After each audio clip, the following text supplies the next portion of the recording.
it going, everyone? Alright, so going to be doing a live today with Neven Paar, the author of Serpent Rising, the Kundalini Compendium. So we do a live every Wednesday, and we're doing a series on the Hermetic principles. So we've already done the first 3 Hermetic principles, and I'm just going to wait for people to log in. So everyone's coming in. Good, good, good. Hey, how's everyone going? Much love. Nikki, how's it going? There's quite a few people here, so I won't get through everyone's name, so I'll just say hello, everyone. Good morning, good morning, good afternoon, good evening, wherever you are in the world.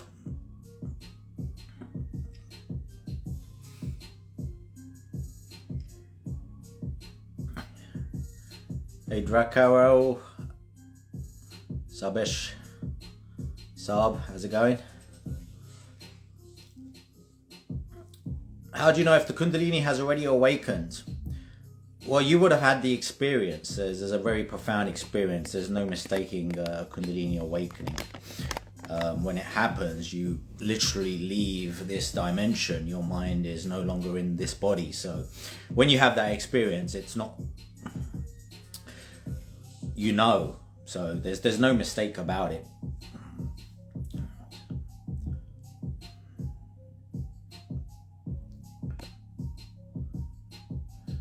So obviously everyone's experience is a little bit different, but one of the things that brought me and Neven together was that we resonated with each other's experiences.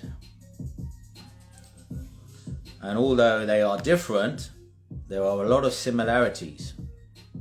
And that's really what counts.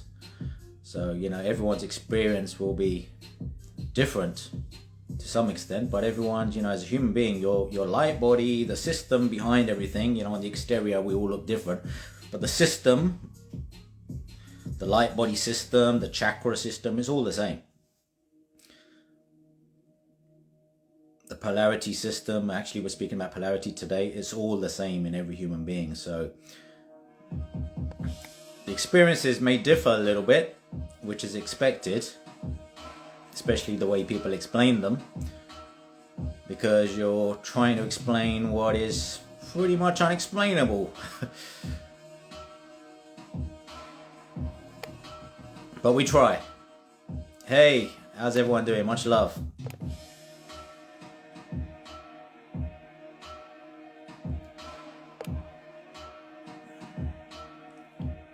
Yes, you do physically feel it. Okay, Neven is here. We're going to be doing a live, so it's not really the subject today, but you definitely do feel it. Your whole body becomes energized. You feel like you're going to literally lift off. I mean, for me, very, very profound experience. I actually experienced seeing my light body, seeing my hands, my whole light body. And there's sensations. There's a physiological thing that takes place, and you feel it everywhere, through every cell and fiber of your being.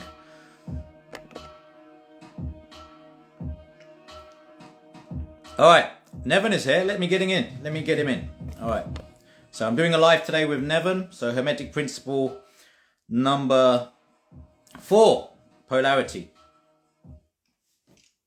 We will be diving a little bit into Kundalini because that's we do. Okay, so we'll be touching on Kundalini to some extent today, but it's not really the topic specifically. No problem, Kushunda Stars.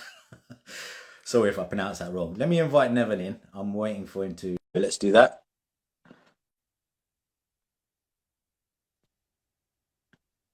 What's going on, bro? Hey, bro. How's it going? How you doing? Yeah, good, man, good. Good, man. All right. Fun times. Yeah, man. I've been Always enjoying the pleasure, live. dude. You're getting into the vibe, right? With the lives now. Yeah, I am. Yeah, it's actually quite a lot of fun because I can knock out a lot of questions and get into stuff that then I don't feel like, you know, I have to answer people so much separately. Definitely, it's a better way to reach bigger audience, you know. Oh yeah, absolutely, man. I've been watching, and I don't watch anyone's lives apart from yours, man. So Thanks, man. I appreciate it. I Yeah. don't, I really don't. I used to, now and again, I used to dive into some, but I really don't Yeah. consume a lot of content. I'm more of a content creator rather than a consumer, Sure. Of course. Yeah. Same. you know?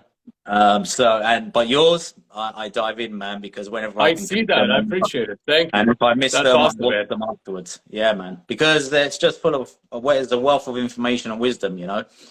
So, Thank this you. is for anyone, you can never be a full cut, but you got to be careful what you take in. But, there's always stuff. I mean, I love the way Neven just explains stuff. He's a wealth of knowledge and wisdom. And he touches on things that I actually don't know about. I don't know fucking everything, right? I don't know about everything. And that's just being completely honest. I know my things, Neven knows his things, but there's certain things that he touches on which are just mind blowing to me. So I like to tap in. Appreciate it, man. Thank you. Thank you. Yeah. A lifetime of study. Yeah. I was in the esoteric and into the occult for a long, long time, weighing into topics that people necessarily didn't want to touch. But it all started with the Hermetic principles. It all started with the Kybalion, and obviously everything that I ever teach is related to the Kundalini because that's how I learned the information. So I think that's why anybody Kundalini awakened or even interested in the subject, they find it like very enlightening because I'm meshing things together in a way that gets their brain to like see kind of like the more abstract subjects and things, but in a way that's like relatable and understandable. Yeah. Yeah, so today we're going to be doing, for anyone that's been missing the series, basically we've been doing a 7-part series. So this is the 4th one. So this is Hermetic principle number 4, which is polarity. A very important one, but they're all very important. I keep saying this every time. All of them link and they all mesh together to give you a greater understanding. So number 1 was all is mind, the principle of mentalism. Number 2 was correspondence, and we spoke about as above, so below. So just a little recap: as within, so without. So we spoke in depth on vibration last week because we covered principle number 3, and so we delved a little bit into rhythm, but vibration as well. And today we're going to be going into polarity, and you'll see how vibration links into today, at least what I'm going to say. So I'll be linking it into what we're speaking about today. But polarity in at its core, it's basically everything is dual. Everything. I mean, every fucking thing is dual, right? So Mhm. I often say perception is projection, meaning that we all perceive the same things and see them in different ways. Somebody can see the same thing and call it good. Somebody can see the same thing and call it bad. I can look at a car and somebody can say. So there's basically, there's that concept. Firstly, perception is projection, but polarities itself. There's the extremes to the polarities as well. So there's everything is dual. So I think I'll just start a little bit and Neven can take over. So basically Sure. everything is Sure. dual in its nature. Everything has its polar opposite. So there isn't good or bad. There isn't really a solid truth. There's universal truths, yeah, like the Hermetic principles are universal truths. No one can really get away from them. That's why I love them, because they're universal truths, right? Because they apply to everything. Nature, and we being nature, it definitely applies to us. So it applies to everything. It's basically the laws that the universe is built upon. So everything is, in essence, relatable to the 7 Hermetic principles. Okay, you can't really argue against any of it. I mean, that's the great thing about Hermetic principles, and that's why so many people resonate with the Hermetic principles. And one of the things that it says in the Kybalion is that there are no real truths. There's more, there's more half truths. Okay, because like there isn't really a right or wrong. There isn't really a good or bad.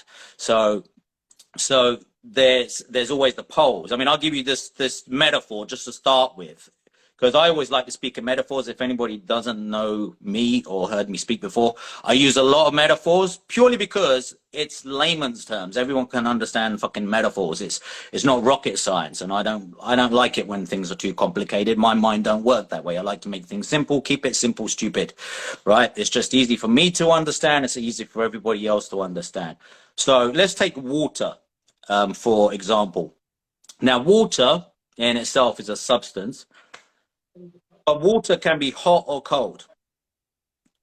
Now, if it's hot or cold, it doesn't change the fact that it's still water, right? it can be hot and cold. And now hot and cold can also have its extreme. So you can have extremely hot, extremely cold. But where does hot and cold begin? Right? Now, somebody might feel like, for example, just give you a real life example, my son. I gave him a shower yesterday evening. Well, he's having a shower, but I'm just, he's getting used to having a shower himself, right? So basically, I have to get the water ready for him. Now, what I find is normal, okay, he finds it hot. So what is hot? What is hot? Hot is a matter of perception.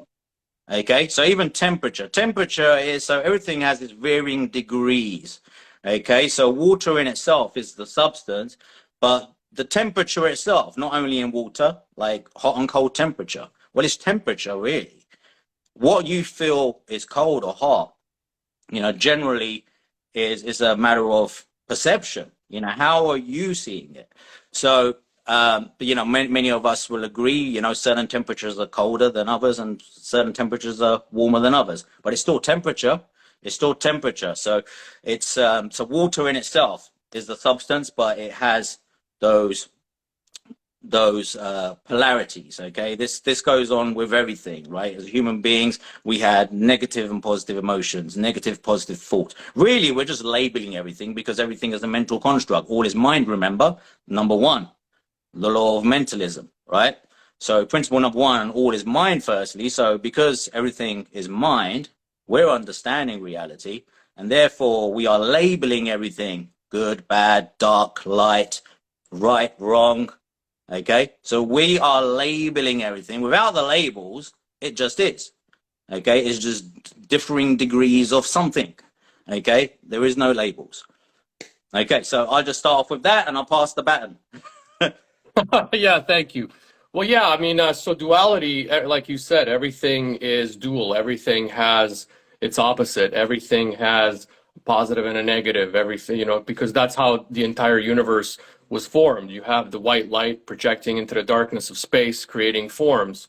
So you have these Kabbalistic counterparts, Chokhmah and Bina, Chokhmah meaning that the light, that force projecting into forms. So that's on a macrocosmic level, and then on a microcosmic level, the duality that we partake in allows us to form perception, right? And so perception essentially, so we have something that we're all relating, like we have a foundation that we agree on, which is, you know, like a cup is a cup, a spoon is a spoon, but how you see that cup, how you see the spoon is different. Everybody sees something different. Everybody calls it different. But this allows us, this archetypal plane allows us to relate, so that we can you know, have a reality that we can build on. And so duality essentially is, so we do have the you know, the light of the sun, which gives us essentially, that's the closest thing to unity, because it's love, it projects love, it's light. And then that sun projects into, it reflects off of the moon, and the moon gives us the reflection of the light of the sun, and then that moon creates this dual reality on a mental plane, which allows us to form our perceptions, right? And so, you know, there's no, like you said, there's no such thing as like, everything is in a sense half true, because that allows us to kind of, you know, to build our perception and to create variety. You know, the God, the universe, the universal force wants to create variety, different, you know, different people with different perceptions and different ways of relating to the world and everything else. So that it makes reality interesting, right? And so, you know, I'm just looking here at the principle of polarity. It says everything's dual, everything has poles, everything has its pair of opposites. Like and unlike are the same. Opposites are identical in nature, but different in degree. Extremes meet. All truths are but half-truths. All paradoxes may be reconciled. So there's that concept of reconciliation, and that's really what the spiritual path is all about. It's like reconciling opposites, uniting the feminine and masculine force within yourself, you know, the good and the bad, not seeing things in an extreme, but understanding that everything can be interpreted from the point of view of like life lessons, and these life lessons allow us to gain wisdom through experience and our interpretation of reality, which allows us our souls to go forward and to evolve further. So, you know, that's in a sense what this principle on a mental level does for us, is it allows us to become the reconciler, because by reconciling this duality, this good and bad and this perception, then it allows us to go into unity and allows us to enter the spiritual plane, which then, you know, brings us closer to God in a sense. So I'll pass the baton. Thanks, man. So yeah, polarizing. So basically bringing everything into equilibrium. This is absolutely critical because most of you know, okay, if you don't know, firstly, myself, my background, I've actually been labeled with a depressive disorder and emotionally unstable personality disorder. So God blessed me with a fucked up mind, basically. So I had to master it. Okay, so basically, this is what I've learned is everything fluctuates. So like somebody that's bipolar or labeled with borderline personality disorder, emotionally unstable personality disorder, for example, these are emotions that are swinging. Okay, everybody has ups and downs. It's just that somebody with these labels may have extremes. Okay, so when I basically will have extreme downs and extreme ups. Okay, so what I learned to do was master my mind and my emotions using a combination of modalities, techniques, neuro-linguistic programming, timeline therapy. So I became a certified therapist back in 2005, master certified therapist in 2006, and qigong. All of these things helped me balance my mind, my energies, everything. So everything is about putting everything back into equilibrium. So everyone will have ups and downs. I don't care what anybody says. Everyone has days where they feel a little bit down, and some days they feel a little bit more up. Okay, some people just feel it more to the extremes, like the depths of depression. Somebody, you know, can get to the point where they're even suicidal, right? So and don't even want to live anymore. So that's the real deep depth. So everything has its extremes with the polarities as well. So there's the extreme. Sometimes this is why a lot of people sometimes have to hit rock bottom before they rise, right? So this is why the phoenix rises from the ashes. Sometimes, you know, this is a hero's journey. A lot of the time things have to burn to the ground before someone actually is resurrected, right? So this is when things go to the extremes. Okay, they don't need to, but a lot of the time that's the wake-up call for many. They have to go to the extremes. They have to go to the depths of depression, guilt, you know, shame, and all of that. So these are like the depths of the low end of the scale, and like a consciousness scale, for example. Okay, but then, you know, right from there, the depths of shame, guilt, depression, fear, all of that. Okay, there's extremes on the what we would call maybe negative, right? And then the positive, you know, we've got love, we've got joy, we got excitement, things like that, right? So feeling good. So we label these things as good and bad, but there's always this place in the center. Like there's a center to everything. There's a center, there's an equilibrium to everything, and it's actually up to us to polarize everything, meaning that we bring everything back to the center. This is the whole meaning of being you know, staying centered. Like even, you know, your body with polarity therapy, and even with the qigong stuff I do, there's a south pole and a north pole, right? The body is polarized from the bottom to the top. Okay, and actually when we talk about Kundalini energy rising up, it actually uses those charges, right? So the negative, positive charge, but the negative, positive charge here as well. Okay, you know, in qigong, there's a negative charge, the left-hand side, the right-hand side, the positive charge, and this is why you can charge your hands up and you can feel the energy in between your hands. And this is what I do with qigong. So I'm moving energy. So what I do is I put all the fucking bullshit in the left hand, and I put all the joy in the right hand. So, and then I literally move the energies. So, you know, there's a technique I do in NLP called parts integration. A lot of the time when people don't feel whole, or they feel there's an inner conflict, one part of them wants one thing and one part of them wants another thing, it's because the poles are pulling you in different directions. So you're being pulled in one direction from one part of you. Okay, so we're whole beings, we're meant to be whole, but sometimes it can feel like a part of us wants something else and a part of us wants something else, and that's what creates inner conflict.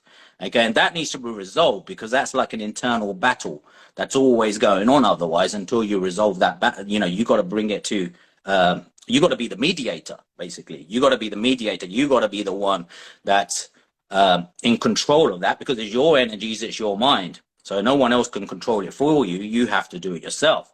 So this is why I learned. So, you know, my mind, my emotions may start pulling me in one direction, but I'm the one that has to bring it back. Okay, it might go to the extremes in either direction, yin and yang. Okay, if I'm too relaxed, too spending too much time in yin, okay, relaxed state, there's going to be extreme to that. There's going to be boredom that comes with relaxing too much. There's going to be depression, maybe misery, because you're not doing fucking nothing with your life, right? So this is why the yin will actually say, get the fuck out and do something with your life, right? So that's when most people will feel depression, misery, feel shit, because they're not actually doing anything. Okay, so your soul will say, fucking do something with your life. You're alive, man. You're not here to just live. You're here to fucking live, be alive. Like, you know, truly live, not just be alive and mull along every day. So, you know, if you just mull along every day and you're just sort of getting by, okay, your soul will be trying to edge you towards that yang side again. Be more expressive, be more productive, get shit done. Okay, but you spend too much time there, you're going to feel the extremes of that. You're going to burn out. You're going to feel the stress. So you've got to always bring yourself back to the center, right? There's a center to everything. Even with breath, there's a center, right? You can't just exhale forever. You can't just inhale forever. There's a place which most people don't recognize, and actually a technique that I teach. Focus on the gap between the in-breath and the out-breath. There's a little moment where the in-breath turns into the out-breath and the out-breath turns into the in-breath. You focus your effort on consciously finding that point, you'll find equilibrium. Yeah, and actually, you know, you brought up some important points there, especially relating to emotions. You know, I like to talk a lot about the dichotomy between emotions and logic. So that's these like polar opposites within us. So you have your emotions telling you one thing, and you know, the emotions are generally very instinctual emotions being led by the ego. And then you have the logic which comes in, and it's completely diametrically opposed. And you know, part of the spiritual path is to find the balance between your emotions and logic, right? So people that make life decisions based on emotions generally don't go too far in life. Okay, this is just kind of a fact, because emotions can be productive, they can be destructive, and also you know, another important thing is that it's to start to manage your logic and to bring in the logic at the right time when you need to get yourself out of that emotional state, because emotions are the thing that's constantly, you know, swinging along the pendulum of rhythm. And so if things are good, let's say in the household with a partner, and then all of a sudden that night, you know, you find this, like, it could be the very smallest thing that sets you off, completely changes your emotions towards that person. But you can't allow yourself, and that's what you were saying about being centered. You have to stay centered in these situations and rise above these emotions, and you do that by applying logic and reason, because, you know, I always say logic and reason is the part of us that was given to us by extraterrestrials that made us long ago. But let's say whoever doesn't believe in that theory, they just say, okay, that's the part of it that's God. That's the part that connects us to God. So, you know, you always want to connect with something, whatever brings you closest to God. So logic and reason allows us to overcome our emotions when we're in that emotional state. You know, a lot of people going through depression, they focus too much on the emotions. They let the emotions lead. They think that the emotions are everything, because somewhere along the line, their egos convince them that they are the emotions, they are the ego, but that's not true. And so part of the spiritual work, and the first step, is to absolutely rise above these emotions, because then you can actually get a hold of your life. You can grab hold of your life, and you can look at things from, you know, the perspective of, okay, so these emotions, positive, or like when things are going in the positive direction, go with it. But as soon as they start swinging backwards, just rise above. And that's in the Kabbalion, that's the law of neutralization, and the law, and that allows you to rise above on a mental level, mental transmutation, to transmute that which is undesirable into that which is worthy. And we can really apply that on an emotional level, and that allows us to completely gain control over our lives, you know, because otherwise you just start to stagnate, you know, and people, and that's also like importance of applying these masculine and feminine principle. You know, the masculine principle is the logic, it's the reason, and the feminine principle is the emotion. That's why, like, females are generally more emotional. And so it's, you know, and that's them being attuned to their divine feminine. That's okay. That's normal, right? That, you know, it's how it should be. But, and that's in the sense, the role of the man or the male it would be to stabilize the female. It's to bring that security, to become the rock in a relationship. And that's why you see a lot of relationships where, you know, if the female is too emotional and the male is too emotional, it doesn't work, right? And you need the male to be strong, to be in that divine masculine, and the female to be in the divine feminine, and that way they're grounding and stabilizing each other. And that's one way that definitely of applying the law of principle of polarity. Yeah, absolutely. I mean, it's all about balance, really. So, you know, bringing your thoughts into equilibrium as well, because your mind will be wandering, okay, as well. Not just your emotions. Your emotions wander, okay. Your emotions will pull you in one direction or another direction, and it's okay. You got to flow with it. But remember, as like willpower, that's like critical. Like you got to go with the flow, but you got to remember that there's always a lesson there. So once you've got your lesson, you've got to get yourself out. Like your soul, nature, the universe will pull you in directions. Like you'll be pulled in a sense, or almost like you're forced in a sense. Like sometimes that's what it feels like for me. I feel like I'm forced to go within, and then I'm forced to come back out.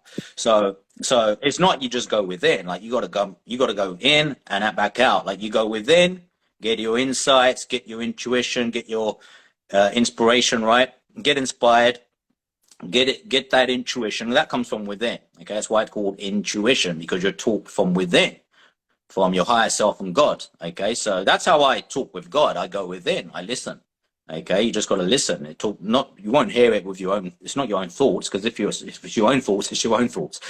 God talks to your heart, right? So that's why you feel it in intuition, inspiration. Okay, you get inspired through your heart. Okay, heart consciousness. So heart consciousness, where's your heart? It's in the center, right? So it's in the center again. So your heart is in the center. Okay, so when we say our heart center, we're talking about like the heart chakra, which is right in the center, not like the actual organ. We're talking about the center. Okay, the heart chakra. So that is heart consciousness is so important. Like it's important for me to get out of the brain consciousness and get into heart consciousness. It's still mind, it's still intelligent. Okay, so it's not like you know, you're just completely thoughtless. No, you're basically getting your inspiration, your intuition from source, which is, you know, the connection is from the heart. Okay, so that is something that we all do. Okay, whether you recognize it or not, you just need to recognize it more. Okay, but what I tend to do is find myself feeling sometimes like when you are just really tired and you feel like you got no energy, maybe you're supposed to relax. Maybe you're supposed to not, you know, just take it easy for a little while. That's your body sometimes will just tell you, man. Like your body and your emotions just say, look, take it easy, take a break. Some people, like when you burn out, you're doing too much all the time. That's not healthy either. But not doing enough is not healthy either. So you always find the balance. So, you know, between doing and not doing, that's the Taoist way. Do nothing, then do everything. That's basically the Taoist way. That's it in a nutshell. Do nothing, then do everything. So it's like one extreme, doing nothing, to the other extreme, doing everything. So, you know, that's how I live life, man. I literally do nothing. I relax a lot. People think I'm doing all the time. It's because you only fucking see me when I'm doing. That's the thing. People don't realize I spend a lot of time not doing. Okay, and for me that will be just relaxing, listening to music, not watching TV. Okay, that's still doing something for me. Like when I mean not doing, okay, I mean doing nothing. Like just sitting there watching nature. Okay, listening to music, or going deep within, meditation, Tibetan bowl, something like that. That's going within. Okay, then when I'm done with that, I'll get inspiration, I will get creativity, I will know exactly what to do. Okay, so if anyone gets lost in life with what to do, your soul knows the answers. It's all in there. Okay, you don't need to go anywhere else. Your soul knows everything you need to know, okay, to guide you on the right path and to get you out of anything, really. God and your soul is got all the information in it. Okay, it comes with you. It comes with your vessel.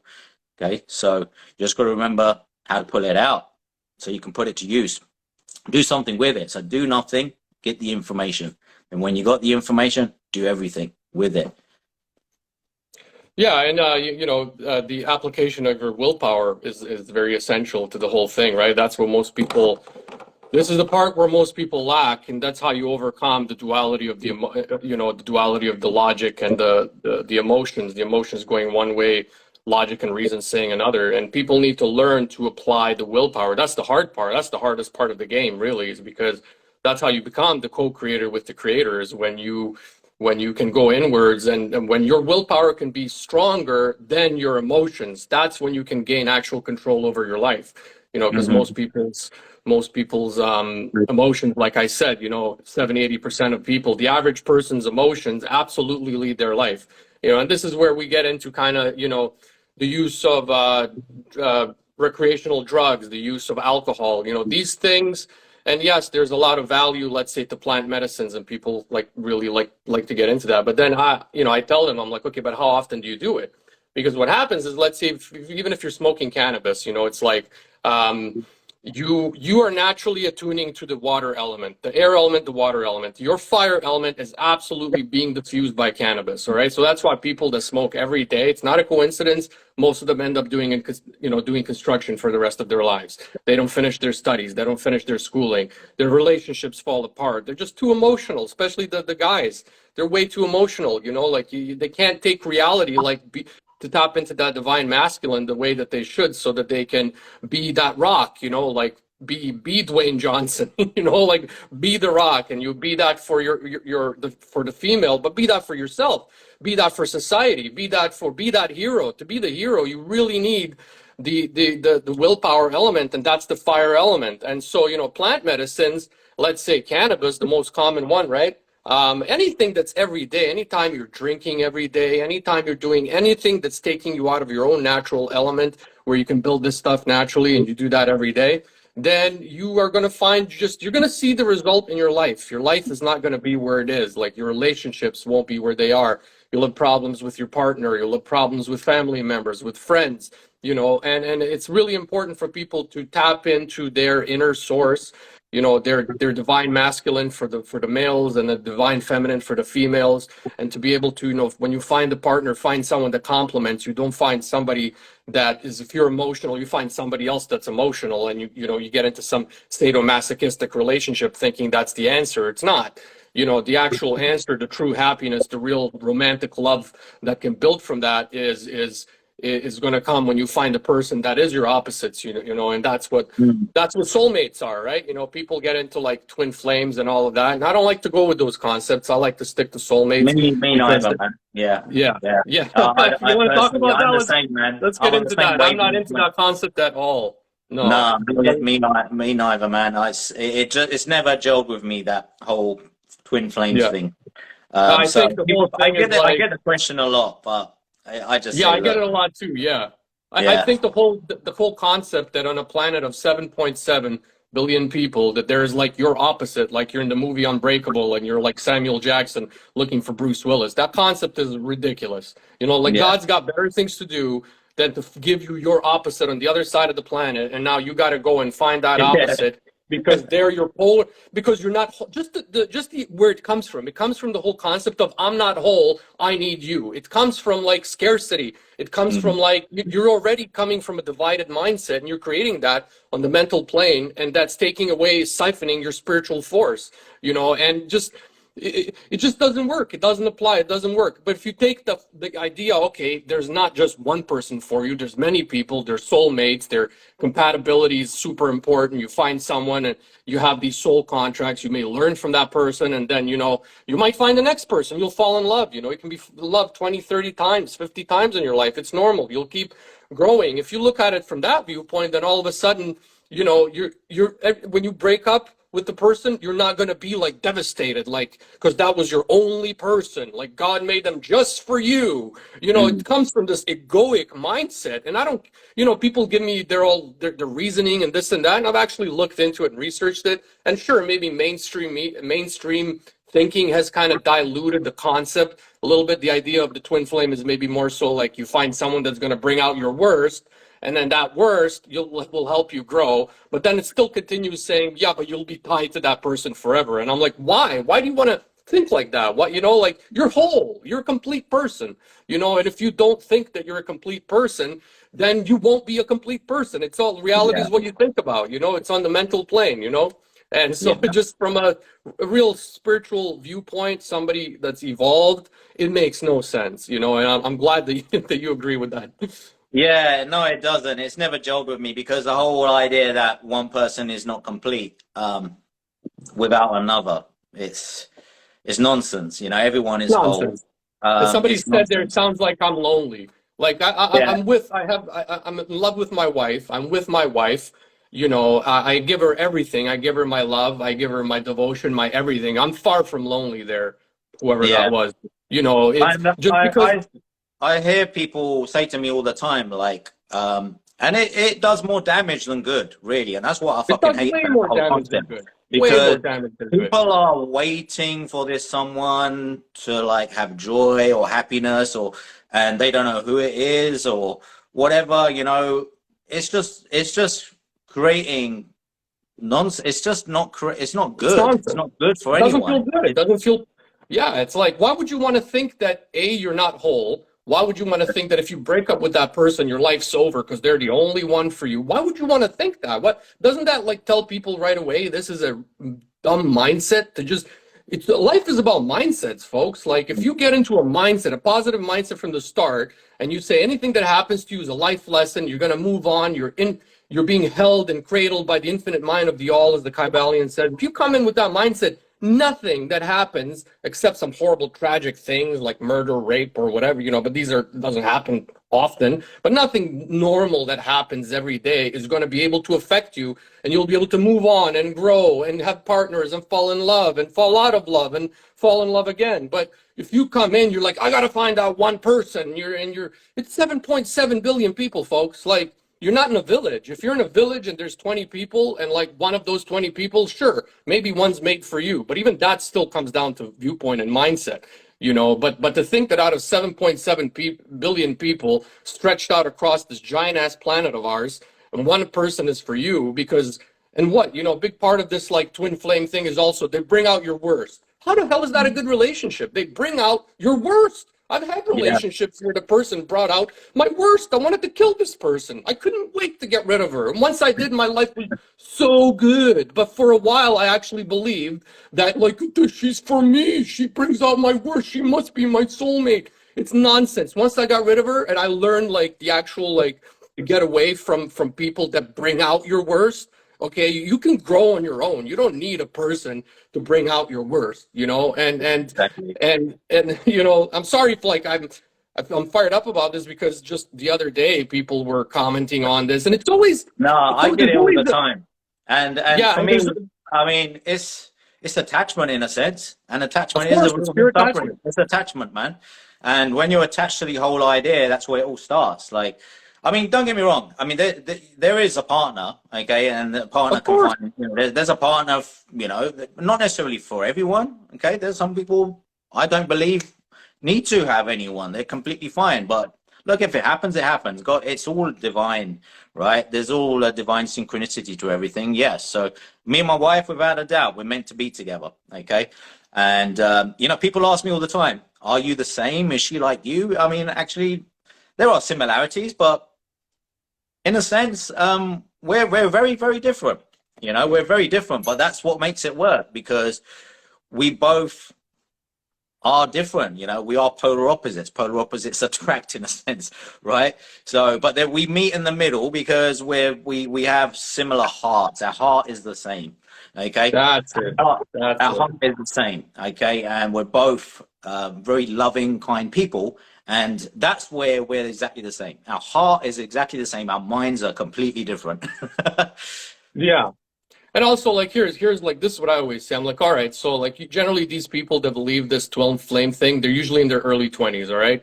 Early 20s, you're still learning very much about yourself. And when you attribute this mindset, okay, so now you convince me That's your twin flame. You convinced your parents. You convinced everybody. Everybody's now like, that's your twin flame. Cool. So what about when you broke up?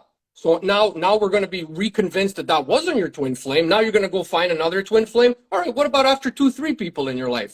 We're going to start to think you're a little crazy. We're going to be like, okay, you know what? Why do I need to sign up for your belief system? Why do you got to take me along for the ride? Like, have your beliefs. You want to believe it.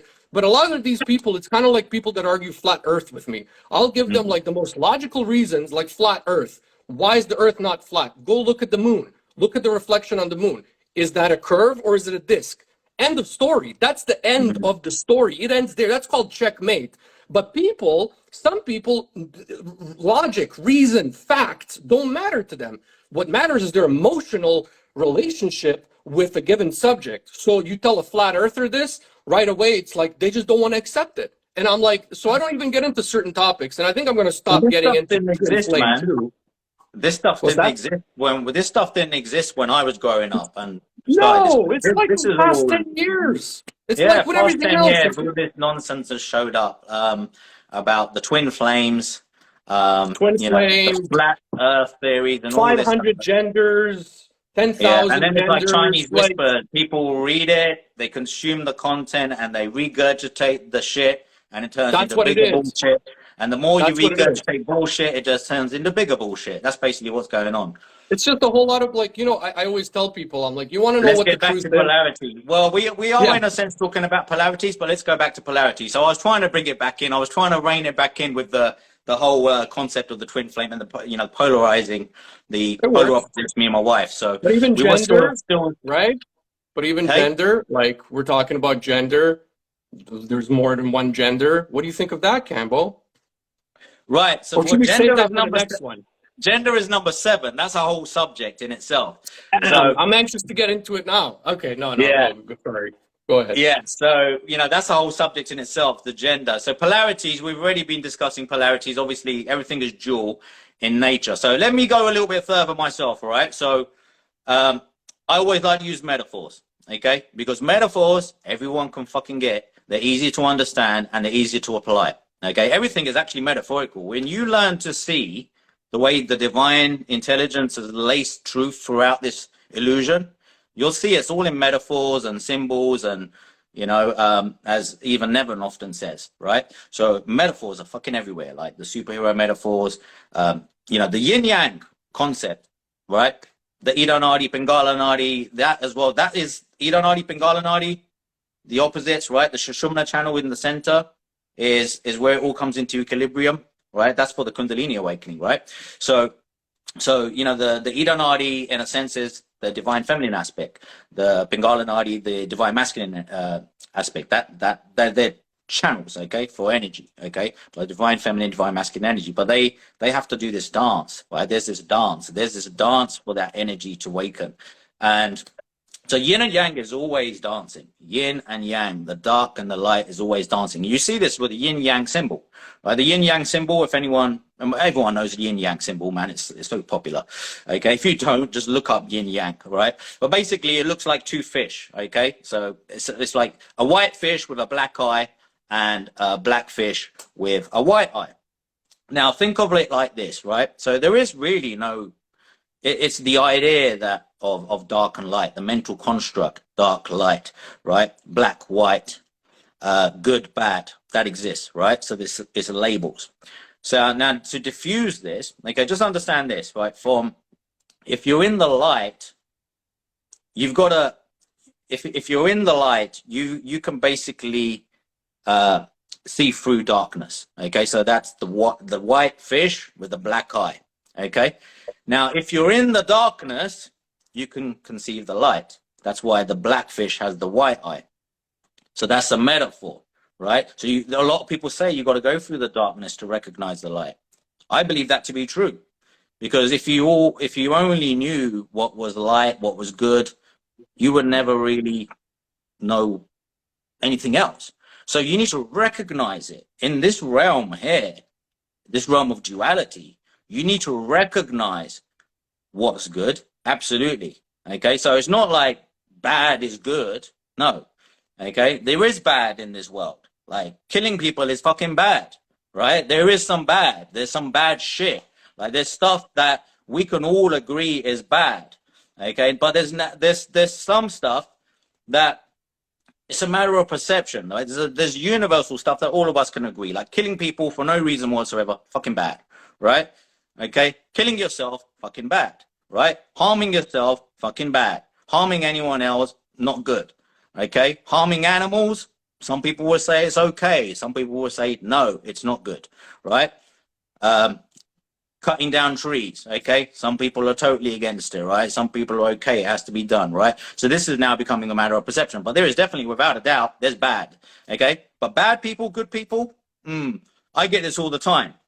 Because I post up a video of Satguru the other day. Every time I fucking post Satguru, I get some nonsense comments. This guy's a muppet or whatever. I don't give a shit what he does or who he is. I'm interested in the message. If the message is good, that's all I want to know. I'm listening to the message. I'm not looking at the person or judging the person saying it. I'm not interested in the person. I don't care what he's done in his life. I don't give a fuck. I'm interested in the message. People look at people and judge. This is where judging, the whole idea of judging people comes from, right? So it doesn't matter who the person is. Everyone has done bad shit. Everyone has done stuff what will be labeled as bad. I've done stuff. I've made mistakes. I've done loads of stuff which I regret doing. Okay? Doesn't make me a bad person. Right? So this is the whole idea of good and bad, right? But you know, for us to really truly understand what's good, we've got to live life. We got to understand what's truly good. Okay, not just go upon what other people think is right and wrong, but make it up for you. Understand yourself. What's right for you? What's right for you, and what makes sense for you? Because that's the most important thing. Because perception is a projection. You know, yes, there isn't really a right or wrong, but we've got to live so we have a sense of normality with some concept of what's right or some concept of what's good. Okay. So I just wanted to sort of clarify that, because it's not like fucking everything bad is all right to do. No, that's not it. Okay, we're showing from the perspective of duality. There is good and bad, you know, but there's a good intention to a lot of things we label as bad. For example, as a therapist, I help people understand like negative emotions, what we label as negative emotions, actually have a positive intention. For example, fear is something we label as a bad negative emotion. Right? But fear, it actually exists in a part of you because it's trying to protect you. Okay? It's not good to have a lot of fear, but it's okay to fear some things, right? Because you got to know, like, not to touch the fire, for example, otherwise you're going to fucking burn yourself, right? So you got to know to some extent what is okay and what's not. Okay? This is where we have to use our own judgment to some extent. But we've got to understand that the whole idea of fear, okay, in itself, okay, is a personal thing. Like what we're scared of and what we feel and how we feel fear is a personal thing. Not everyone's scared of the same things, okay? So not everyone is scared of, because uncertainty is the root of fear.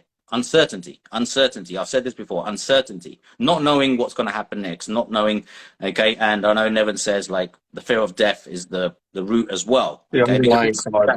That's a massive thing, because no one knows when they're going to die. No one knows when it's going to happen. Okay.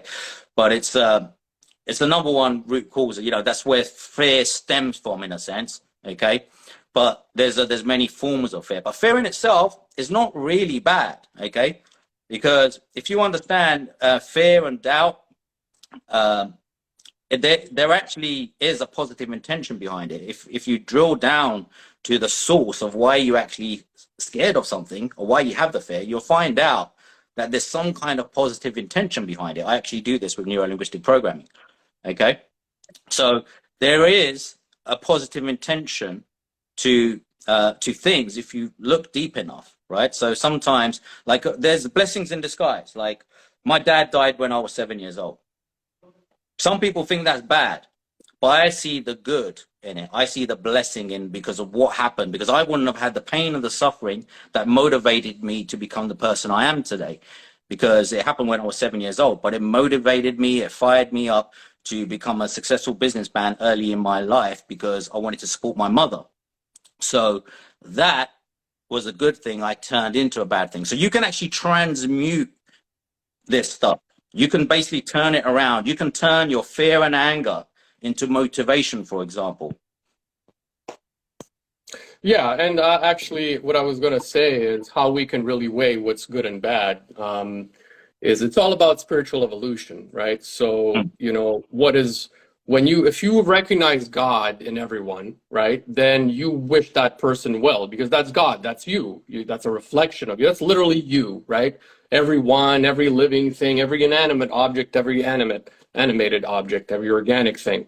And so, you know, if that's God, and if you come when you come from a place of love, you recognize that, right? When you come from a place of selfishness and a place of ego, then you're not going to recognize that, and you're going to see that person as someone you can take advantage of, someone you can manipulate for your own gain. And so really, you know, and so there's levels of that, you know, and the first thing would be, I'm going to manipulate you into whatever, having sex or getting money from you or something. I'm going to manipulate you. I'm a narcissist, and I'm going to manipulate you for these reasons, you know, sociopath, whatever, right? So that's what these people are, right? They come from the ego, sociopaths, narcissists, psychopaths, and a lot of people who are in power are those things. They're those things because they manipulate people for gain, because they're greedy. They want money, essentially, and, you know.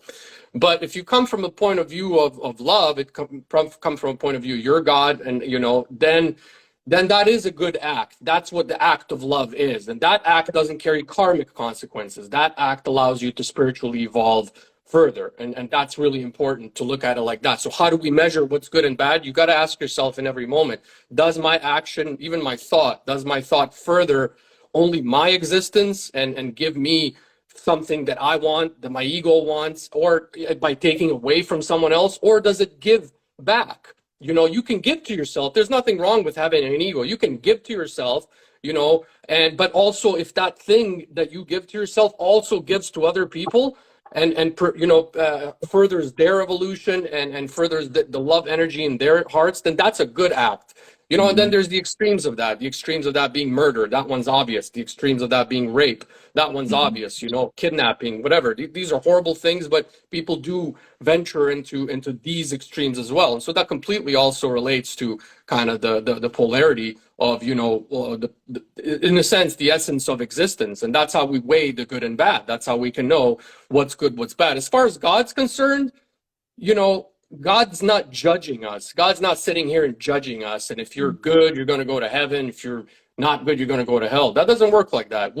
This is all about spiritual evolution. God's just kind of a blind force in a sense, because it lets us, through free will, choose what we want. Because by doing bad things, selfish things, we're taken out of the soul and the spirit and into the ego. And all that happens is we attract more karmic energy to ourselves, so that, you know, later on down the line, we just have more karma now to deal with. I mean, imagine karma's this like wheel that's constantly in motion, and it just attracts positive things to your negative, and your actions, your words, and everything is what's going to attract either positive. You're either going to remove the negativity from and the negative karma from your wheel of karma, okay, or you're going to add more to it, right? And so it comes down to how you behave towards yourself, how you behave towards others. You got to love yourself first, right? But that doesn't mean come from a place of ego and like, I'm going to take advantage of you, you know, or like try to get something from you. Always weigh your actions, weigh your intentions. Okay, but it's not just about intentions. People think like, oh, you can be ignorant to other things if you come from a good intention, but then it's, you know, that's not going to yield good karma. It's not just intentions. It's also how do you carry those intentions out? You know, this is really essential. You need wisdom. You need experience. You need to, you know, you need to really come to terms with yourself. You know, I always say, like, people say, why don't I trust a lot of people? Because I don't trust people who can't trust themselves. Because somebody may have good intentions, but their other parts of themselves are in complete disarray. That person, through good intentions, but by, you know, not knowing how their other actions are and how to control their other actions, that person is going to cause me harm in some way. Inadvertently, you know, I'm not going to punish that person like I would somebody who tries to punch me in the face, but, you know, or somebody who tries to manipulate me directly. But, you know, I'm still going to look at it and be like, okay, back off. I don't need that. You clearly, okay, your intention's great, but, you know, you don't have this other stuff figured out. I'm going to take over.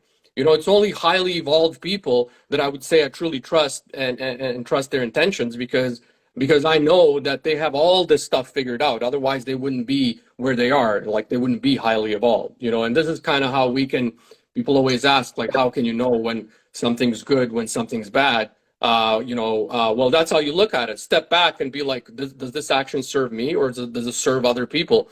And you can, and don't be like very extreme and be like, well, it serves me, so it must be bad. No, it's okay that it serves you too. It's okay that you feel good and have a relationship or sleep with someone. You know, if it all comes from a good place and you're honest about your intentions, you're not manipulating someone, that's normal. That's very normal. You should do that, you know, but ask yourself, how will this harm someone else? Like, don't sleep with someone, everything, you tell them the truth and everything, you know, but they have a husband, or they have a, you know what I mean, they have a partner or something. Then now you're hurting someone else.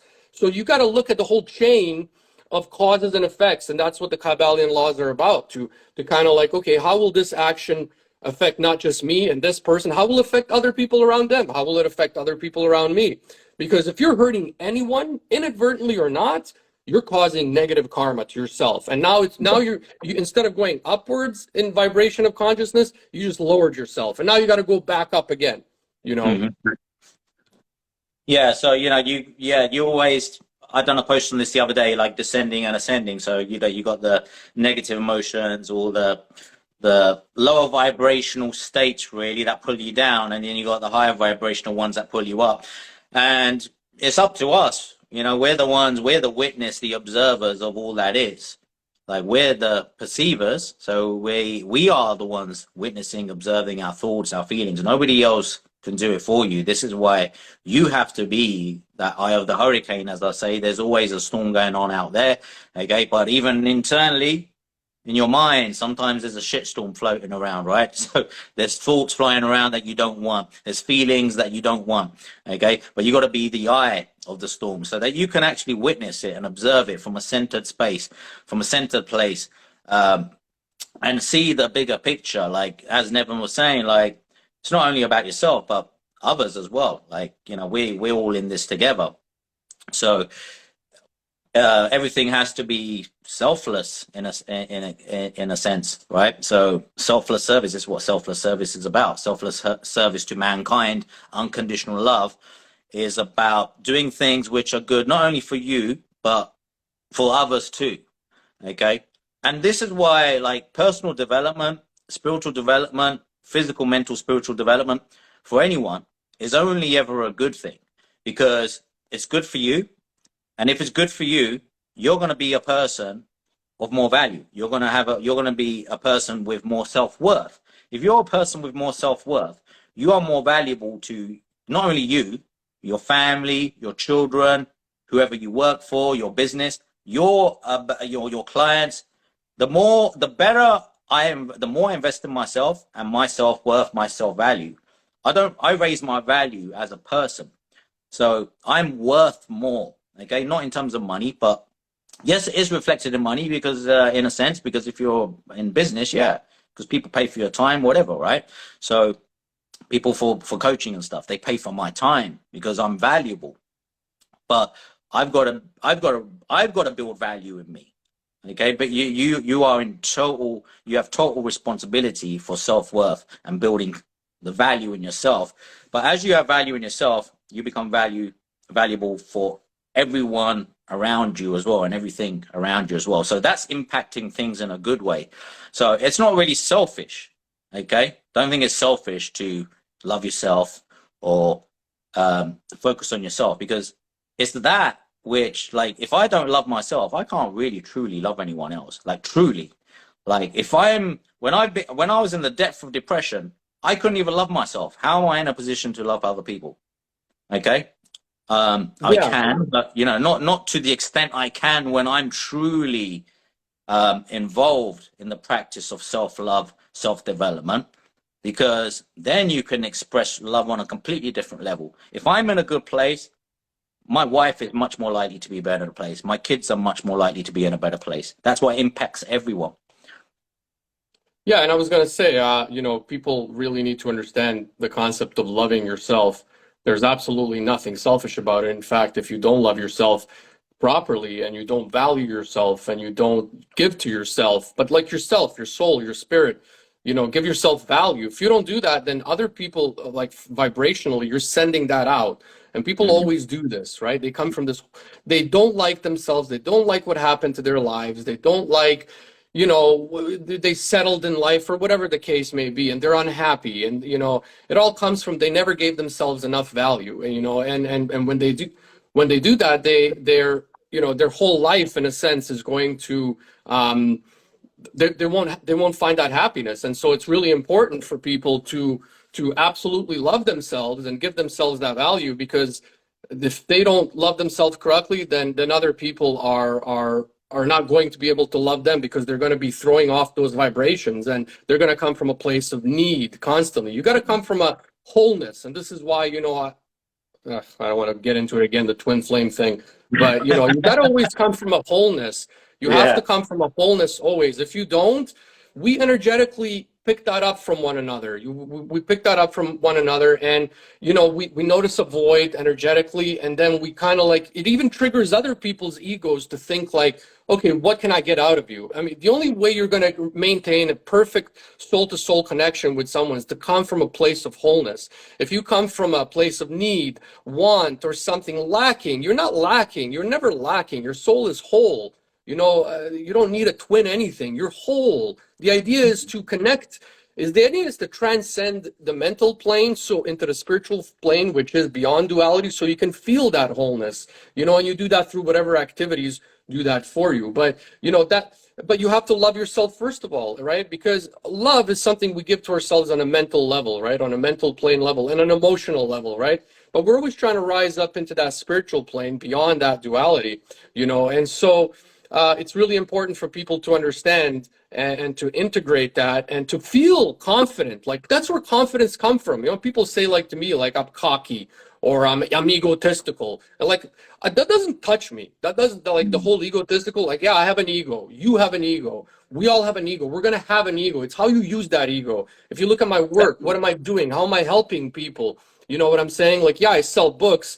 You know, but I don't charge an arm and a leg for my books, and I could. They're 600-page books. I make them, you know, a certain price that people can afford, but can also help me make a living so that I can continue doing what I do. Because we live in a world where you got to pay your car, you got to pay your rent, you got to pay for all these different things, and you know, you have to put things in a perspective of like that's normal. You know, you have an ego, that's okay, but how do you use your ego? You know, like, you know, let other people speak for you. Like if you think you're great, whatever, let other people say, and then you can be like, okay, I feel good, I feel great, I feel accomplished. You know, like that's, you know, we're bouncing energy back and forth, and that's how, you know, we give ourselves value. And there's nothing wrong with that. People think that they're not allowed to love each other themselves because that's going to make them egotistical. And the first thing that I always taught like for a couple of dozen years is you need to love yourself first. I've seen so many people in so many relationships where they don't love themselves enough, and they're always projecting all of their love onto their partner. That's all, they're just love onto the partner, to the point where the partner starts to feel that void, like there's something wrong with that person, and like they don't love themselves, and then they feel a tremendous amount of pressure to give more than they can, because no one can make you love yourself. You know, you have to do that yourself, you know, and putting that in a relationship and throwing that mentality in will put the other person on the defense. They're going to start coming from the ego, and that relationship is going to be done really soon, or it's going to be so destructive, you know, that you don't want to be in it. Why do you want to be in a destructive relationship? Because that person brings out the worst in you? That's such a stupid, illogical way to think. You should be around people to bring out the best in you, not the worst. Like I'm sure you know what the worst of you is. You know, like people know what is my worst. I know my worst. I know it. I don't need someone to bring it out. I want someone to bring out the best so that I can learn to heal my worst and distance myself from it. Because we all have vices. We all have, you know, we all have virtues. We all have vices. That's normal. It's okay. But you want your virtues to overtake your vices. And to do that, you need to surround yourself with people that bring out the best in you, not the worst.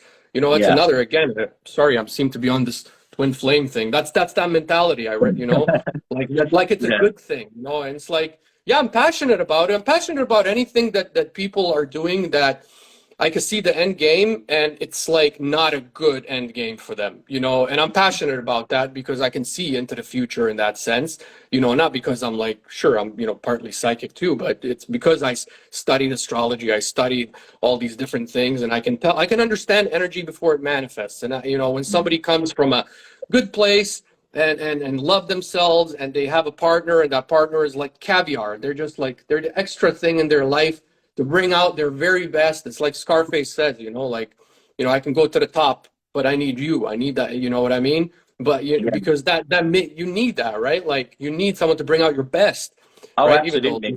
Like yeah, my wife, she brings out the best of me. That's why she yeah, always does. That that's the we've been key. together since we've been together over 20 years, but we've been married since 2007. But all the flaws I had, it's not like she made me change. I'm the Yeah, one. I'm the one that I put my hands up. I say I'm the one that pretty much had the majority of the flaws in our relationship. I'm the one that had to do most of the work. I've said it before. Like my wife is just. Some people are just naturally.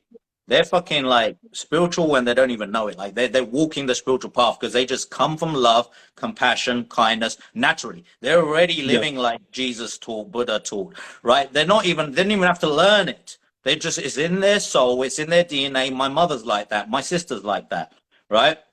There's like, I mean, some people I just say like they just don't have a bad bone in their body. They just don't. My wife is like one of them people, right? So, and she like, but through her, I can see how to be in a sense. Like, you know, it's a good role model for how you're supposed to be, right? Like that's for me. That's the way I look at it. So we actually don't have any problems. I work from home. She works from home. We're together 24 hours a day, pretty much, right?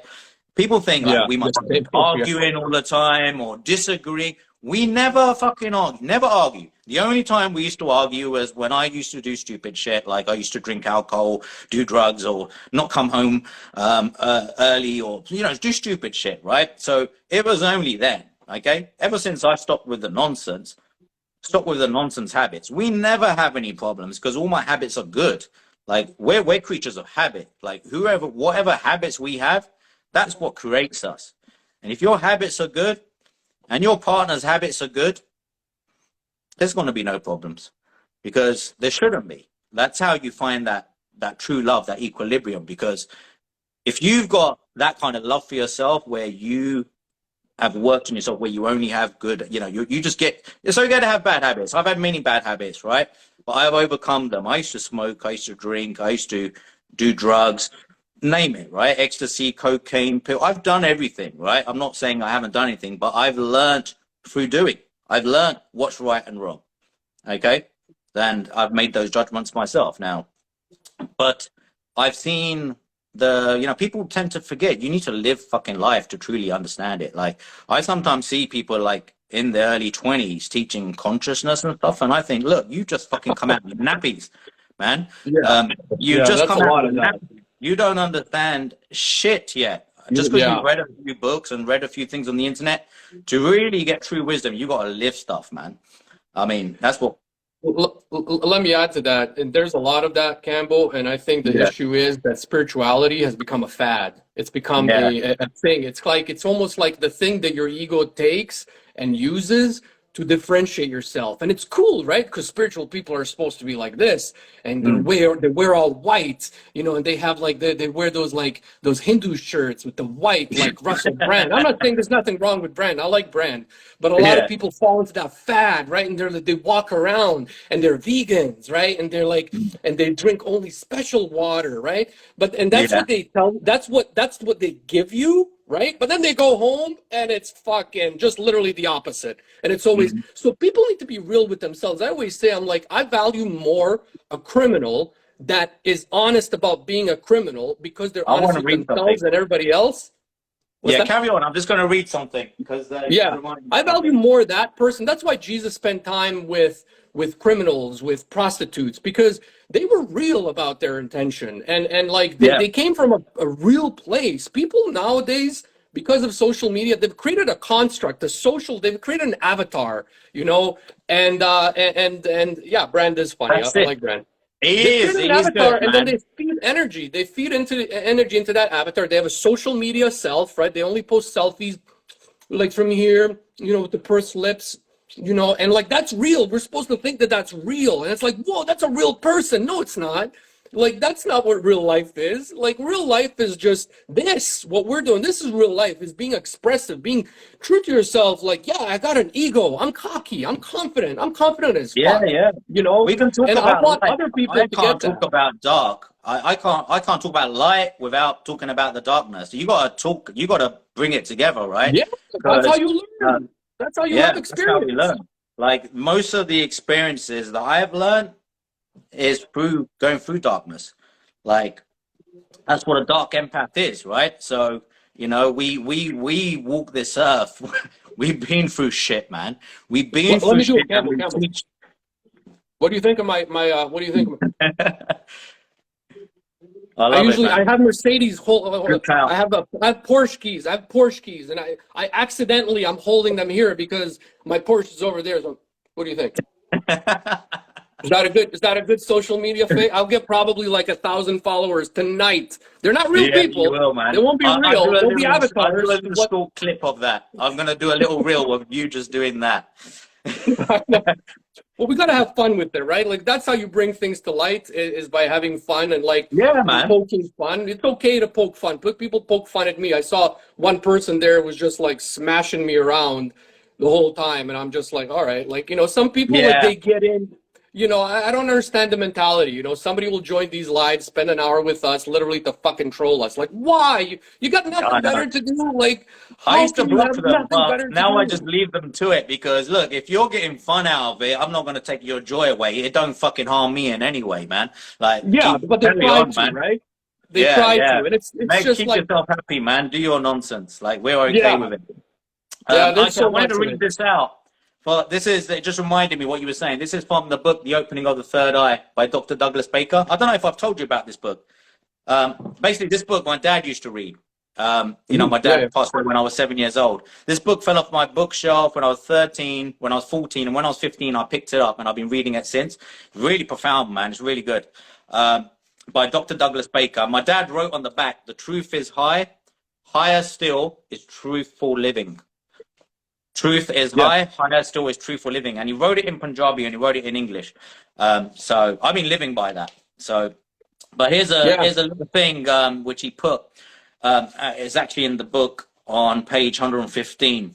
"Give me the hardened sinner who has fought and won his battles against the blows of fate and has yet remained malleable to the rod of initiation. Rather him than the whimpering, timorous nincompoop, full of his own virtuosities, afraid of truth as well as temptation, of being led astray, of death and the life thereafter. Give me someone who has fashioned in his own life, no matter what the result, rather than he who has merely accepted what society has chosen for him." I love So, it. Wow, give me that's the hardened sinner who has fought and won the battles. Don't give me someone who's not been through fucking nothing and dude. pretends to know everything, right? Yeah, like same as what you were saying. I've been there. I used to be a womanizer in my 20s.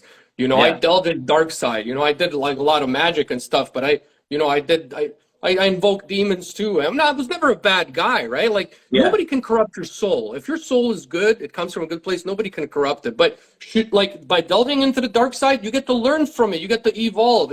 And I love that quote because it's a real thing. And that's why a lot of people that are bad people, like they do bad things, a lot of them, when they turn towards the light, they're the most valuable assets to humanity. They are the exactly. most valuable assets because they are real. There's no avatar face. There's no on fucking Instagram pictures. It's real. That's a real person.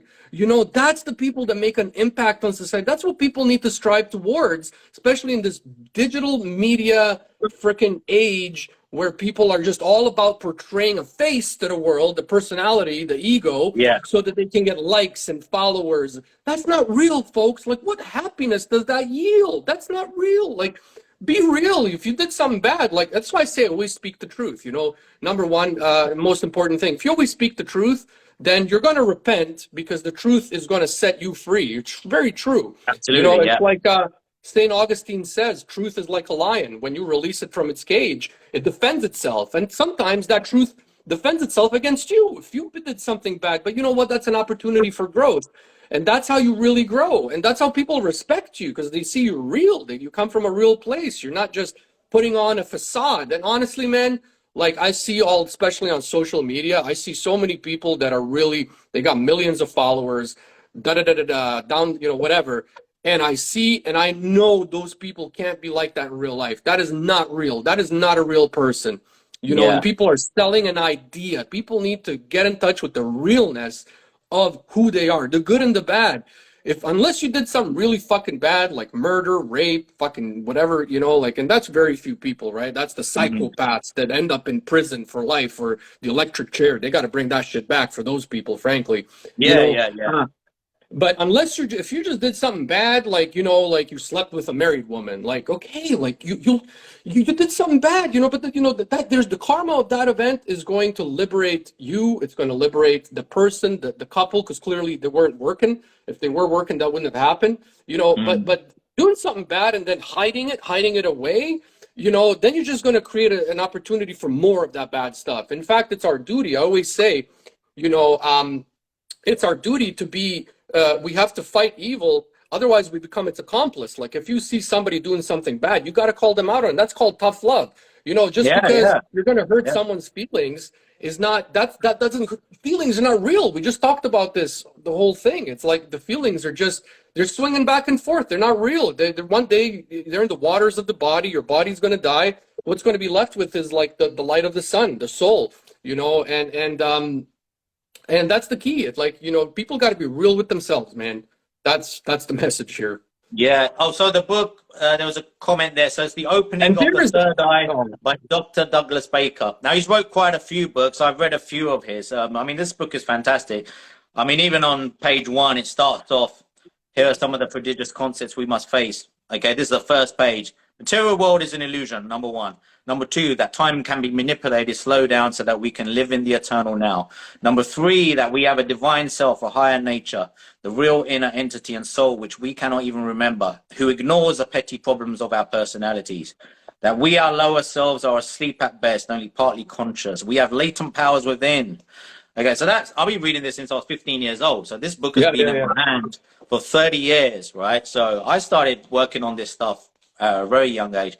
But yeah, this book is very special to me because my dad was reading it, and the story, the fact that it fell off my bookshelf 3 times and I picked it up the 3rd time, I've been reading it since. So yes, it's a profound story. I speak about it a lot. I've actually shared a lot of stuff from this book on my previous lives. So it's really, really good.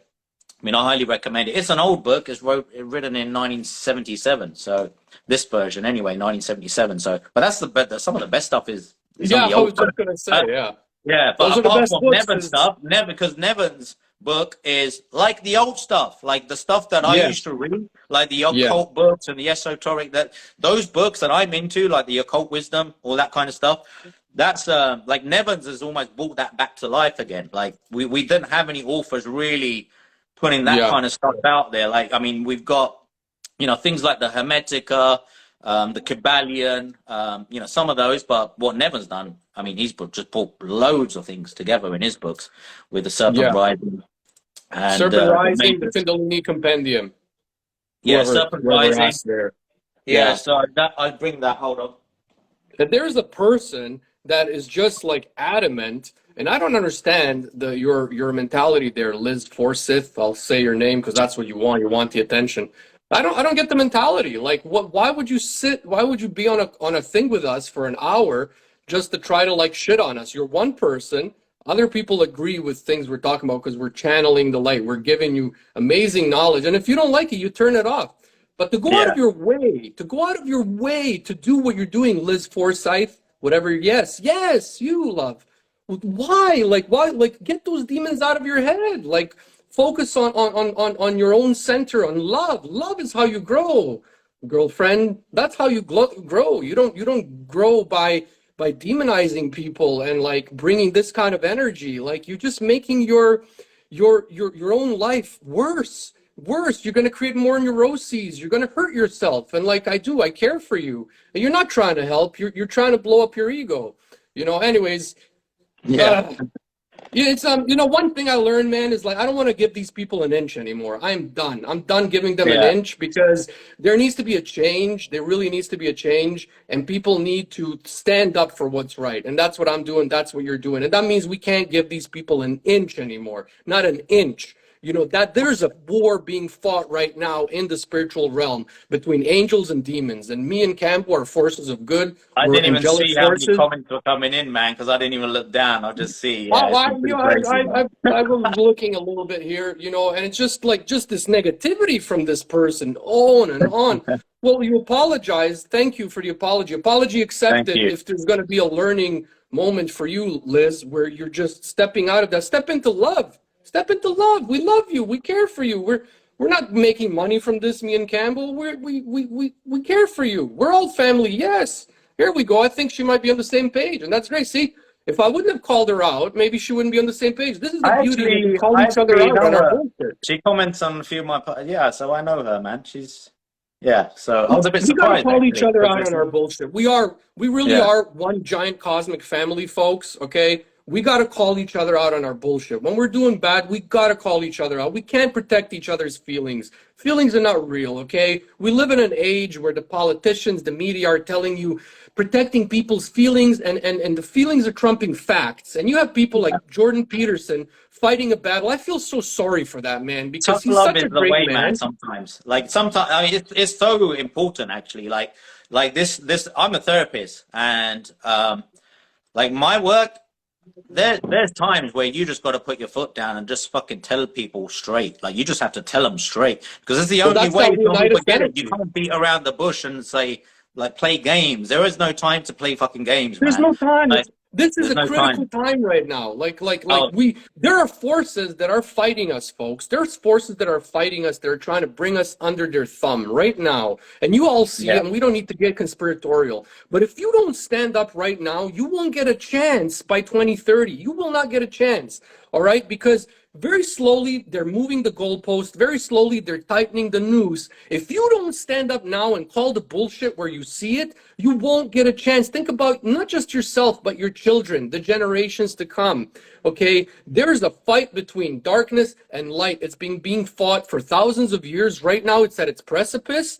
Okay, and it's very obvious when you observe media and what's happening that this is what's happening. Me and Kambo are trying to light the flame. Okay, we're not saying we're special. There's lots of us like this, but we are one giant family. We got to call each other out on our bullshit. We got to get past the negativity and the finger pointing and the judging and the race thing and the gender thing and all these things that the media created in our heads to fuck us up. You got to get beyond that. Like, we got to get strong. There's no time to just be weak anymore. Like, those times are done. You got to get strong. You got to light the fire. You got to share it. You got to call each other out on your bullshit, man. You become an accomplice of evil if you don't. Okay, it's as simple as that. And I didn't want to call out this person. You know, I'm sure I believe everybody's a good person. I really do. Okay, unless you've gone and raped and murdered and done something like that, your soul's done, all right? Frankly, get into a gas, you know, an electric chair and just finish it. We don't need those people. They're not going to find their repentance because they ruin lives. They ruin lives for good. Okay, yeah. but if you just like you're average, you did some bad stuff, whatever, man, just repent. Come back on the side of light. We need you. We need you. Like, you know, because and don't be scared, folks. Don't be scared to call people out on each other's bullshit. C-Bones It's just okay. said. C-Bones, I mean, you know C-Bones, People right? the Cam man. pulled me out. I had to take the lesson. Don't focus on the messenger, but the message. Absolutely, man. Like that, you know, there's a message in everything. There's a message in everything, you know. Don't always focus on the exterior too much. Like, you know, people look at me. I'm not your typical guru, man. Not wearing the, you know, Yeah, me neither. I mean, I'm not your typical, we're not your typical gurus. But, you know, no, people will not at see us all. and they will, if you judge a book by its cover, you won't find the true contents, man. You won't. Yeah, And like and a lot of people like me and you really like the guy, you know, the guys who you know, the cool guys from school, call it whatever, you know what I'm saying? Like a lot of people, like we're making that stand, you know what I mean? And like we're kind of leading people towards our light. And there's a lot of Oh, people, the God. average, let me tell you something, folks. Yeah. The person, usually the way the things are in society right now and in the world, is the people that you think are the most spiritual are actually the least spiritual. And the people that you don't give the credit that you should, because they're honest with their bullshit, because they give you the good, the bad, and the ugly. Those people, that's the real deal. Those are the real people, not like people who you look at their Instagrams, it's all perfect, it's all a facade. That's not real anymore. And we're coming into a time, and we're already in a time where those people are being exposed. Think about it. This is the age of false prophets. I can count on my hand how many people I recognize, and I have that sense. Kambo does too. To reckon, we've talked about that. The real people, the real prophets. I can count on my hand, but I can count on 20 hands how many false prophets I see. And most of you follow them. Most of you buy their products. They have millions of followers, and we're not going to name no names. All right. There's no time. It's not important. That creates more of that like differentiation consciousness. But it's about bringing you up to the light where you can recognize those things. Because guess what? That way you actually help those people too, because then they're no longer going to have to look at us as other people as like something that they can sell their products to. Okay, they're going to look at them with a level of respect that they deserve, that you guys deserve, that we deserve. Okay, we all need to respect and love each other. We all need to straighten the path, and it is your duty. It is each and every one of your duties, okay, to when you see a wrong, to call it out, okay, because that's how you serve God. There is no other way. The army of God is an army of strong people, fortitude. Fortitude is essential. This is no time. We're not interested in people coming in with their little fads and their white shirts and their guru this, guru that. We're not interested. That's old. That's not cool no more, all right? This is enlightenment. This is modern day enlightenment, what we're preaching here, all right? This is the real stuff, not somebody who tells you, you know, the other day I had a friend of mine who I thought was way more evolved than he was, you know, come at me because I'm teaching people that they can awaken Kundalinis on their own and they can do things on their own, and I'm trying to connect people to their higher self so they have all the power. And he's like, no, the traditional method is you have to like send them to a guru. I'm like, which guru? Like, you know, like that's the religious mindset where you need an institution to be the intermediary between you and God, or you and a Kundalini awakening. This is a new time, folks. Forget about old spirituality. It has no place anymore in the world. The people that are truly becoming spiritual, awakening their Kundalinis, they're turning to people like me and Kambo because we're real. They're turning away from the people that are trying to follow some path of the old spirituality of you need a guru, and that guru, you come in his feet, and then you go, hey, master, can I please have my awakening? And then he puts his hand on your head and says, you are now awakened, and in this theatrical Hollywood way. Nobody's interested in that. People don't like that. We see past the bullshit, okay? And those Times people... have changed, man. Times have changed. Like, look, we've evolved. For consciousness to evolve, right, and people to evolve, and humanity to evolve, you got to remember, time has moved on. Time has moved on. Things are done differently now, right? We brought things together that were typically not even brought together. Like Neven's brought Kabbalah to the Kabbalah, Tree of Life, the chakra system, and all this stuff, magic, right? All this stuff together. Because it's powerful together. This is what unity consciousness is about. It's not about separation. That was right, this was wrong. It's not about that. It's about noticing and recognizing the truth is within everything, and you can bring it all together. I bring yoga, qigong, tai chi, kung fu, right? Everything together. I bring it all together. Therapy, NLP, timeline therapy. I bring it all together. I don't just say I'm an NLP therapist. I don't just say timeline. I don't say just qigong. I don't just say yoga. I don't just say no. Because all of it together is where we're at now. Because we're in a different day and age. We don't live in a fucking jungle. We don't live in a fucking cave. We don't live in little villages where just farms and animals running around. We're in a fucking dark time right now. The stuff that worked back then don't fucking work now as well as it used to. That's it. Yep. No, exactly. That's the thing. You know, people, and I think I mentioned this before, so I won't repeat it, but, you know, people say they have an idealized viewpoint of what a spiritual person is. they look a certain way. They got long, luscious hair, and they're clean shaven, or they have a big beard, and that's like they're supposed to look like a Viking. And then they have this white shirt. It's always a white shirt because it's supposed to say, "I'm pure. I have a white shirt. I'm pure." And then they do this every like 20 minutes. They do this. They're like namaste, and you ask them, "What does namaste mean?" They're like, "Oh, I don't know. Johnny Depp does it." You know, like that's not real, okay? And people need to kind of step into their own reality and be real and realize that, you know, you got to go within to awaken that the Kundalini energy. You got to go. You have all the power. You don't need gurus. You don't need, you know, people like this guy the other day, like friend, like a published author. This guy wrote more books than me, all right? And I really love his work. I'm not going to shit on his work apart from the fact that he just came off super unenlightened. I'm not going to name names. But you know, he says the Kundalini is an Eastern thing. It comes from India. And I'm like, Kundalini is a universal mechanism for higher consciousness. It's keyword universal. Yeah, sure. The word Kundalini comes from India. Yeah, sure. You know, Kundalini has been studied primarily in India. But now, and like with my work, Kambo's work, and you know, other people, we're bringing the understanding what the Kundalini. It's a universal mechanism for higher consciousness, for activation of the body of light, activating the Merkaba. Like Kambo says, I bring all these different things together because they all have a piece of the story, a piece of the puzzle, right? And when you bring it together, like the meridian system and the nadis are two different things. People think it's the same. It's not. The meridians are outside, you know, on the outer part of your skin. They connect to the nadis and connects to the body. There's the whole science. But, you know, certain spiritual traditions have focused on one or another thing, and they studied it that way, which is cool. That's part of the story.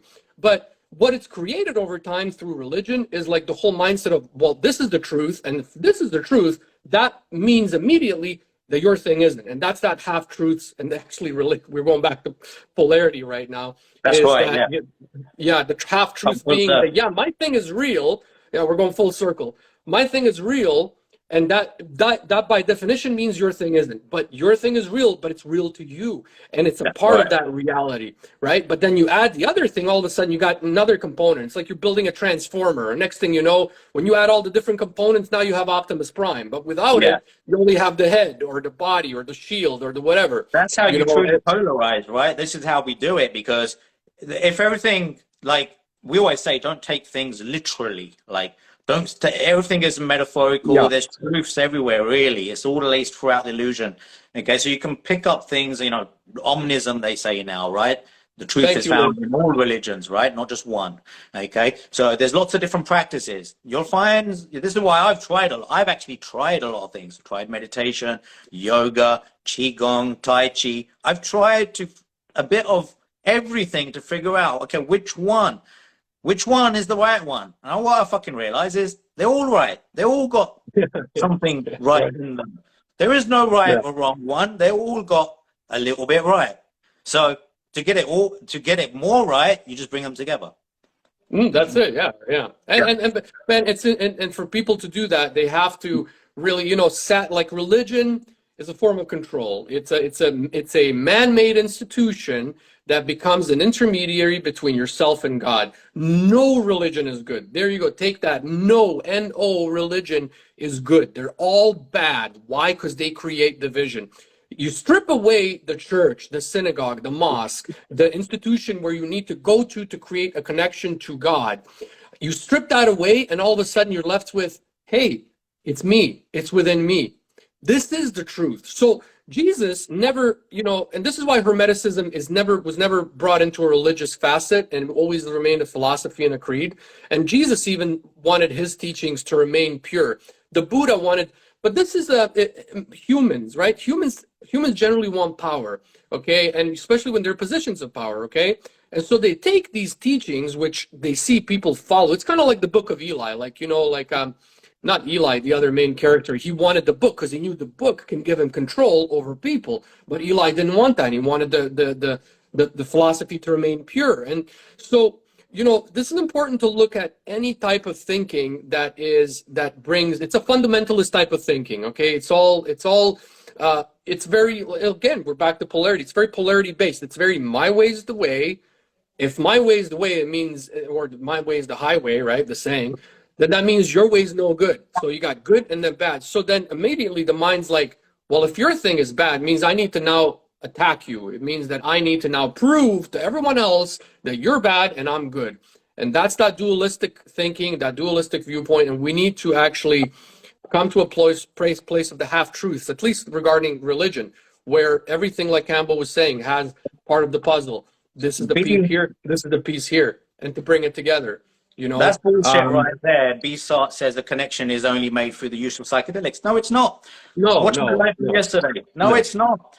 I've done psychedelics. I've done mushrooms. I've done many DMT trips, right? Yeah. They show you stuff, but they don't show you fucking God, right? That's the difference, right?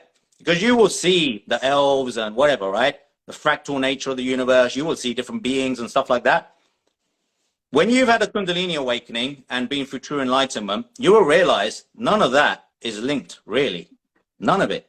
Okay? There's some stuff, okay, it applies, but it's for me, that stuff is not, it's not absolutely necessary. It's not absolutely necessary. No, it might open your mind to recognize and notice and know that, yeah, there's more to be, you know, what's beyond this illusion. And that's what it's good for. Help you peek through. Yeah, that's all. Yeah, and that's what it's good for, right? Psychedelics, I'm never again, I say, look, if you want to do psychedelics, you want to try mushrooms or DMT or whatever, it's good to open your mind to what's out there, right? But if you use it, if you look at it like a crutch, like, oh, now I want to go back, because that's just natural human emotion. You experience something amazing, you're like, I want more. That's normal. That's normal to do that, right? But then that's the fallacy of like stepping back in and you're like, okay, I'm going to do this again. And then you closes your mind that you can actually obtain that experience without that. And there's a lot of people, and a lot of them are young, okay, like late teens, early 20s. They're doing a lot of ayahuasca, a lot of DMT, a lot of LSD. You know, I've had like people in spiritual coaching where I'm trying to like help this person get beyond that mindset that they need this to connect to God, to spirit. And I'm not against any of it. I'm not against cannabis. In fact, I have a whole section on cannabis. I used it a lot, but it's important to understand these things as a crutch, folks. This is really important, because if you don't, if you see it as the be all end all, then that's going to close your mind to you obtaining those experiences through different, more natural means, like spiritual modalities, healing modalities, like ceremonial magic, aromatherapy, crystal use, whatever, tuning forks. There's so many, right? NLP. There's so many ways that people can connect. Man, you know, it's always important to, if you're going to never close your mind on that, because that stuff has zero negative side effects. Okay. And like, okay, a DMT or ayahuasca trip might not, if you do it once, have that negative side effect. But if you start doing it often, you will absolutely, like, what's happening with psychedelics is you're opening doors to your brain. You're blasting them open like a bolt, yeah. And when you blast them open, yesterday, I don't know, my whole life yesterday. If anyone, I spoke in depth about my experiences with mushrooms, DMT, and I explained, you know, the difference between ayahuasca, DMT. Now, DMT, you smoke it, you're gone. Like, you're literally out of this dimension. I've never done, but I heard. You're completely unconscious, but you're gone from this reality. But I don't want to spend too much time. Are you okay for time? No, you wanted to. I should probably get going. Yeah, because we've done. That's all right. We're only supposed to do an hour 15. We've done an hour 40 minutes. So I knew we would. I said an hour 15 just so we can close at an hour 40. See, that was my tactic. Yeah.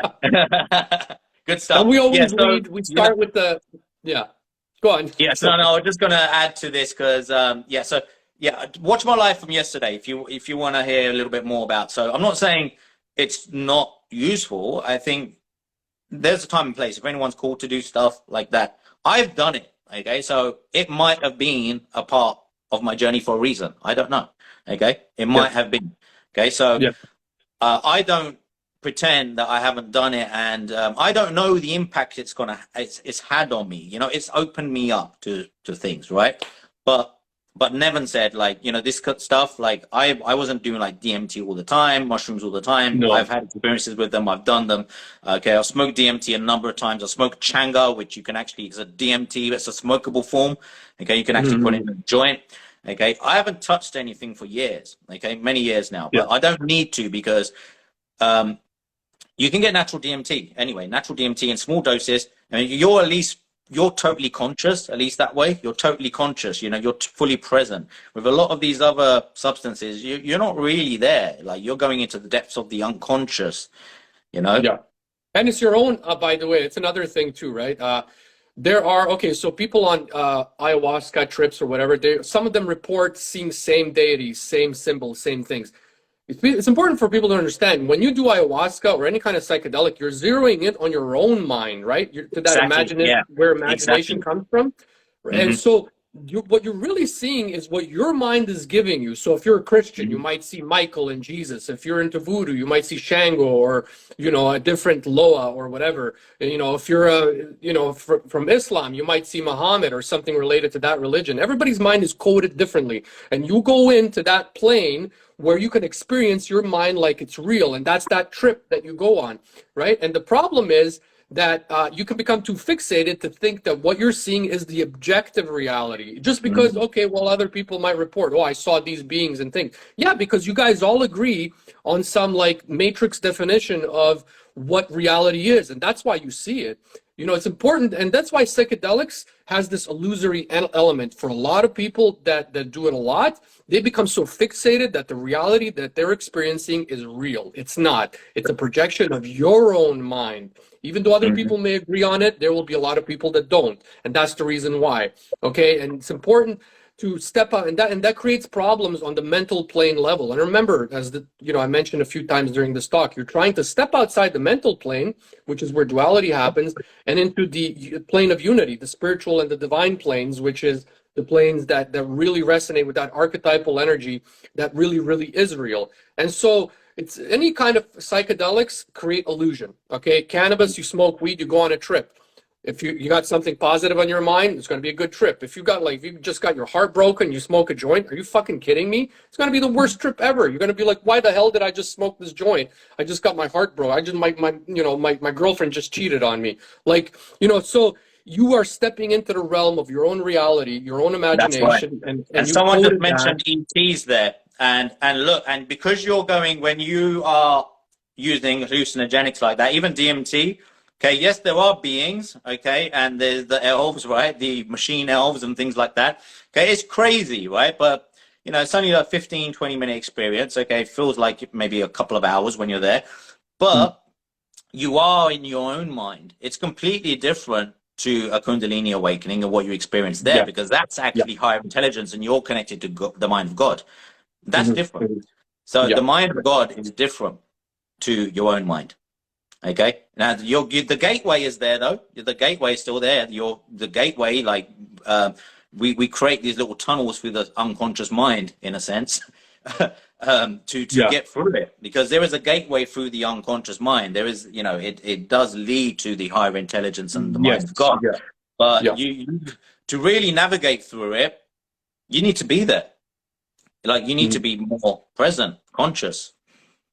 And psychedelics also has a way of creating a maze, right? When you do too much of it, like, it literally creates a maze, and at the end of the maze is that spiritual plane, that unity, right? God. And then at the beginning of the maze is like you, the ego, and all these different components, duality consciousness.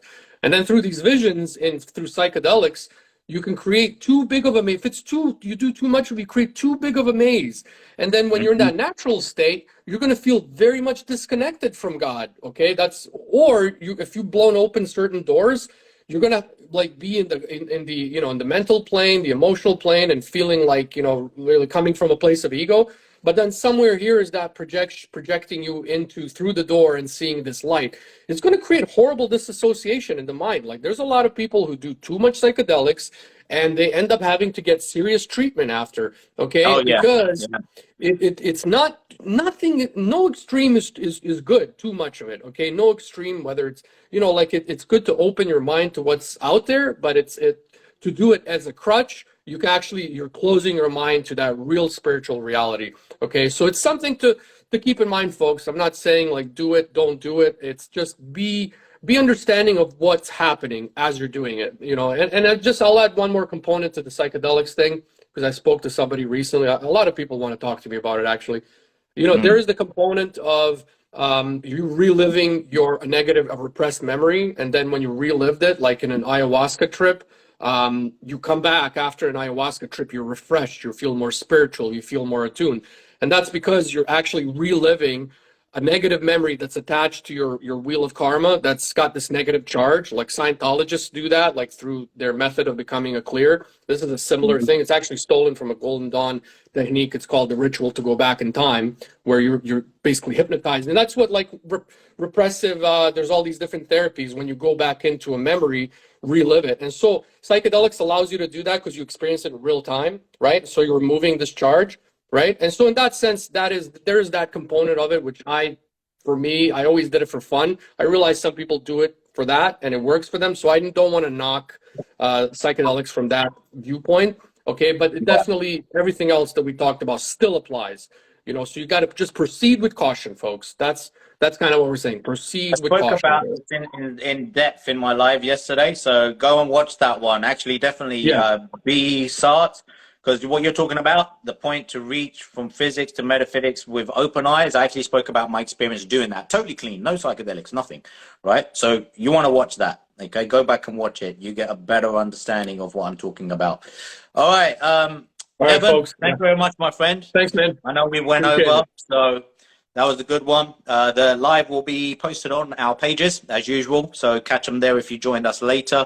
So this was number 4 out of the 7 that we're doing. So next time is going to be so rhythm, isn't it?